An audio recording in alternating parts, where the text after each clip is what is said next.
ব্রাহ্মণবাড়িয়ার বিজয়নগরে চতুর্থ ধাপে ষষ্ঠ উপজেলা নির্বাচন সকাল ৮টা থেকে ভোট গ্রহণ শুরু হয়েছে।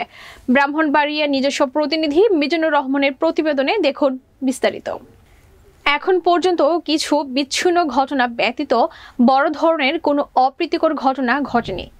উপজেলার বিভিন্ন কেন্দ্র ঘুরে দেখা গেছে সুষ্ঠুভাবে ভোট গ্রহণ চলছে। সাধারণ ভোটাররা তাদের কাঙ্ক্ষিত প্রার্থীকে ভোট দিতে পেরে খুশি। ভোট গ্রহণ চলবে বেলা ৪টা পর্যন্ত।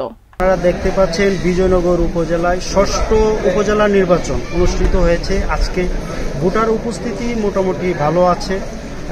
বিচ্ছিন্ন কিছু অল্প ঘটনা ঘটেছে, বড় ধরনের কোনো অপ্রীতিকর ঘটনা ঘটেনি।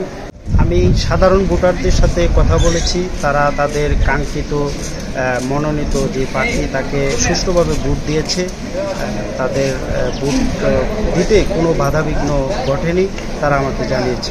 দেখতে পাচ্ছি যে আসলে একটা শান্তিপূর্ণ পরিবেশে ভোট অনুষ্ঠিত হচ্ছে। তো আশা করছি যে এই ভোটের এই সময়টা খুব ভালোভাবে ভোট সম্পন্ন। ভোট দিয়েছেন?